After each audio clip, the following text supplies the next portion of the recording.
Yeah, this is pretty incredible.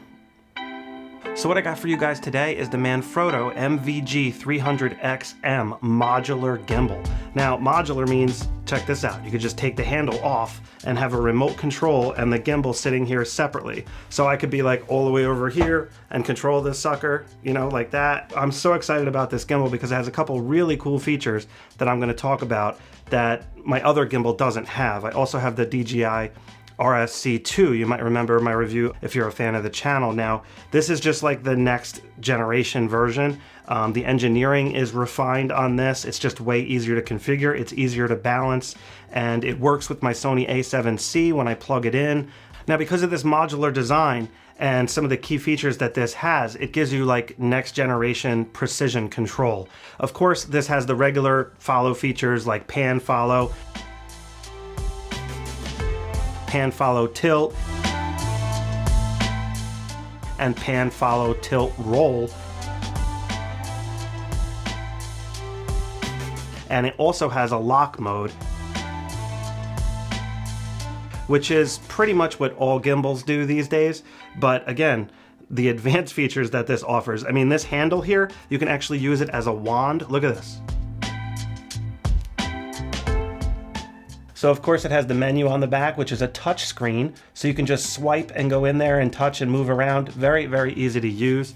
It has multiple triggers on the back here. On the side of the grip, it also has an A and B setting, which are just basically waypoint presets, and you can just program A. Like if I hold A down right now, and then I just turn the gimbal, for example, and then I long press B, now it's programmed. So I have those presets are programmed. So now if I just press A, it's gonna go back to the A position. Now this gimbal also has a built-in portrait mode, so you can actually mount the camera here on this mount right there, and the camera will then be in the portrait position, but you can also put the camera in portrait position by going into the menu and hitting portrait position mode.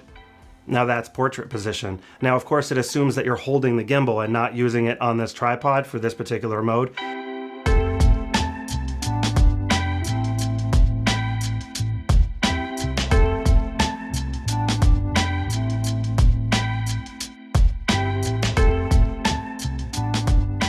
So using this as a remote control or like a separate wizard wand, as I was showing you a second ago, is really cool, but you can also have video waypoints set. Now this thing, you can actually program in there up to 10 waypoints, and you can change the duration of time between waypoints.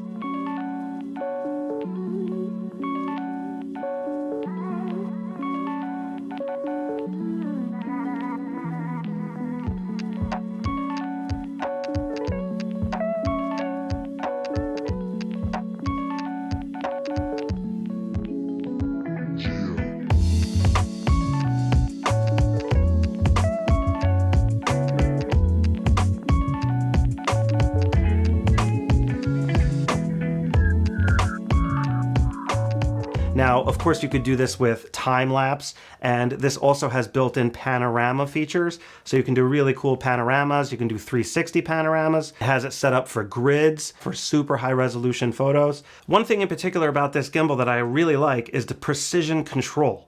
And what I mean by that is when you're using some of these more advanced modes, you can go in there and like fine tune them. For example, so this multi-control knob has like live feedback, so you can actually feel how it works. And in the menu system, you can also control the speed of it, the dampening, and the smoothness. So if just depending on what you're doing, you know, like if you want to follow a car speeding by, you might have to speed this up a little more, for example.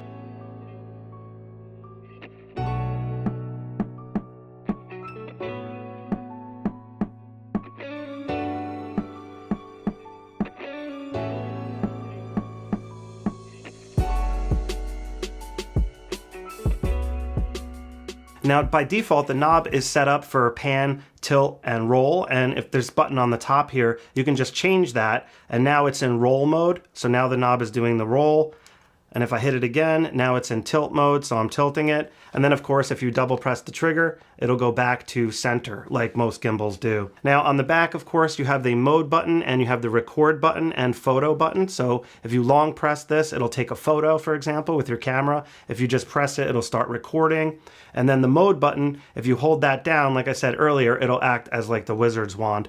Now, when these things are separate, the handle obviously has a battery in it, and the gimbal itself has a battery in it, which is what is allowing this remote control feature. So with that, the gimbal itself does gain a little bit of weight due to that battery pack that's built into the bottom of the gimbal. So it is a little bit heavier than my DJI RSC2, but it's not that bad. It has this awesome handle on the back that makes it fairly easy to hold. So another interesting thing about this gimbal, when it comes to like pre-programming positions and stuff, you could use the knob like this to control it. You could use the joystick to control it, like I showed you earlier. And of course, you can change the joystick speed, the knob speed, like I mentioned already. But you can also manhandle this thing and just put it in the position you want. Like right there, I'm gonna put it, and I'm gonna say program to A. So you could use this, you know, just move the camera around when you're doing that video mode.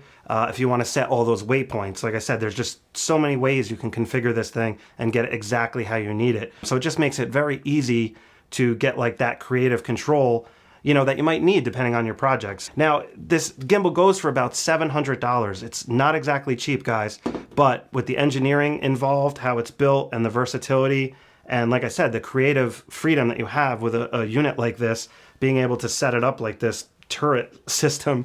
It also comes with a nice carrying case, which is convenient because it's like hardened and it'll protect it and just stow it. It's got a nice handle. It's well made. Please stay tuned. I'm going to come out with another video where I show you how to use this gimbal, and I'm going to balance multiple camera and lenses so you can see how that process works. And I'll also go through all the different modes, show you how they work. So this way you can really harness the power of this and you won't have to bother reading the manual. All right, guys, I really appreciate you watching, and I will catch up with you next time, all right? Take care.